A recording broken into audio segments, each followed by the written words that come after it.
Ratusan warga asal Kecamatan Sukolilo menggelar aksi unjuk rasa di depan markas Polresta Pati, Senin, 16 Juni 2025. Warga yang tergabung dalam aliansi Sukolilo Bangkit ini berdemonstrasi menuntut agar polisi segera menutup aktivitas pertambangan di wilayah Pegunungan Karstenden. Unjuk rasa ini merupakan aksi susulan setelah pada Senin, 5 Mei 2025, lalu mereka juga berdemonstrasi dengan tuntutan serupa. Mereka membawa sejumlah poster maupun spanduk berisi kata-kata bernada protes terhadap aktivitas penambangan batu kapur yang merusak lingkungan. Koordinator aksi, Slamet Rianto, menjelaskan bahwa pihaknya telah melaporkan maraknya kegiatan tambang yang merusak lingkungan di Pegunungan Kendeng pada 9 April 2025 lalu. Menurutnya, keberadaan tambang, baik yang legal maupun ilegal, sama-sama merusak lingkungan. Kasih Humas Polresta Pati, Ibda Hafid Amin, menjelaskan bahwa kepolisian telah memeriksa para pelaku tambang di Pegunungan Kendeng. Ada setidaknya 15 pelaku tambang yang telah diperiksa. Yang bayar pajak, ojo sampai utang. Ini kenapa ya? Saat wanti. Ada yang apa Bu? Nek kandune kula.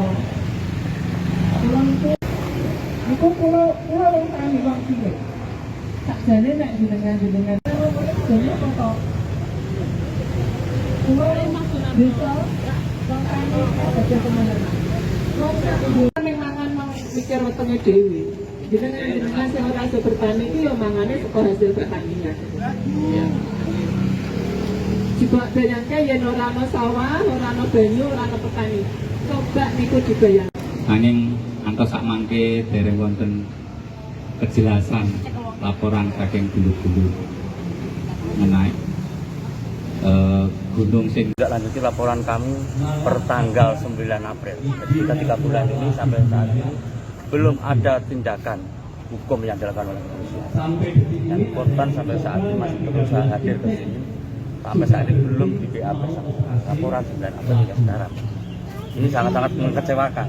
Bahkan kami juga tidak ditemui Kapolres hari ini. Bukan apa itu kami akan takut bentar terus mandek tidak, kami akan terus berlanjut sampai ke tingkat lebih tinggi. Apa? Tidak tahu.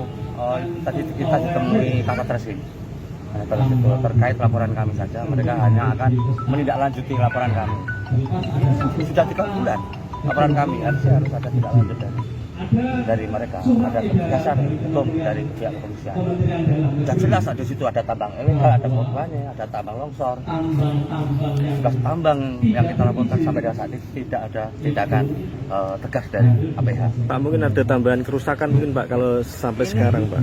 Terkait kerusakan tambang yang resmi maupun yang tidak resmi jelas-jelas merusak sekali, dan ini harus jadi perhatian semua masyarakat karena dampaknya sangat luar biasa, bukan hanya pada kami tapi kepada anak cucu nanti, karena gunung ini untuk kehidupan yang berkelanjutan. Bumi Pertiwi ini harus dilestarikan untuk kehidupan yang berkelanjutan. Dampaknya apa saja Pak? Kerusakan yang ada dampak jelas kan, dampak atas pertambangan ya. Jelas ketika musim hujan ya kan, itu kan daerah resapan air. Ketika daerah resapan air itu dikeruk hilang, akhirnya air mengalir ke bawah sampai ke lahan pertanian, ke pemukiman, banjir seperti itu. Saat ini lahan bisa digarap Pak? Tidak sama sekali tidak digarap. Memerangas ketika keringan, begitu panas ketika adaan di masyarakat sekitar. Ini masih beroperasi Pak? Yang tambang katanya itu berizin masih beroperasi. Harusnya ini kan jadi pengawasan bersama dari SDM, DLH, DPMT, PTSP, Pejabat itu harus kan jadi diawasi dulu, bukan harus mereka gampang mengeluarkan izin, tapi faktanya di lapangan rusak begitu. Tidak ada tindakan dari instansi terkait atau mereka yang berikan izin. Pak, informasinya malah ada izin baru Pak, itu benar? Ya, ini kan bingungan bagi kami kok tiba-tiba 2/25 Mei kemarin itu keluar izin baru yang ada di Wekil. Padahal itu kemarin sebelum pas ada sidak itu kan sudah rusak, sudah dikeruk, sudah ditambang. Ini kok tiba-tiba keluar izin, ini permainan apa di sini? Tidak kesan ini ada oknum yang bermain. PT mana? Yang berita yang keluar kemarin dari PT CV Trilestari Ukil.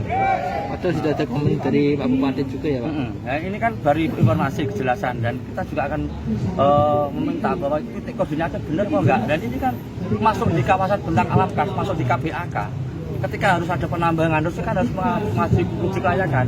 Kajian lingkungan hidup strategis ini harus dilakukan oleh pihak-pihak instansi terkait. Orang gampang memudah memberikan izin. Warga sebelumnya sudah tahu Pak? Warga tidak pernah tahu terkait izin itu. Nah, ini ada persenggolan. Indikasinya seperti itu. Diam-diam tiba-tiba ada muncul izin. Harusnya kan ada sosialisasi dulu. Belum ada rencana penambahan ya kita akan melakukan aksi-aksi lagi dan menindaklanjuti bukan hanya di Kapolres Pati, bahkan Kapolda, bahkan Propam, bahkan Kapolres akan kita layangi surat. Pak, ada rencana untuk ke Aturan yang dilanggar ini ya, ini sudah masuk di KBAK, kemudian SDM juga menyatakan bahwa KBAK itu selamanya tidak boleh ditambah, harus dilindungi. Ini karena benar kawasan kas. Pak, mungkin ada rencana mungkin ke Bupati atau ke DPR? Nanti kita bicarakan bersama-sama teman-teman terkait rencana tidak lanjut kita gerak, dan nanti kita akan kerahkan massa lebih banyak lagi, bukan hanya saat ini. Karena kemarin ini adalah aksi-aksi dadak. Oke, untuk terkait ajuan tambang, kita sudah melakukan satu untuk pemeriksaan saksi-saksi, dan untuk pelapor sudah kami kirim SP 2HP terkait perkembangan penyelidikannya. Dan untuk penyelidikan masih kita dalami untuk rencana tidak lanjutnya, untuk periksa para pihak, koordinasi dengan pihak terkait. Untuk pemeriksaan saksi-saksi ada sekitar 14 orang. Itu dari berapa perusahaan atau bisa dijelaskan? Masih kita dalami. Masih belum. Untuk menurut informasi di lokasi itu sudah ada izinnya, dan untuk pihak Polres Pati akan melakukan penyelidikan lebih lanjut untuk lebih mendalam. Tetap masih kami dalami untuk penyelidikannya lebih lanjut, dan untuk yang sudah berizin kami akan dalami juga.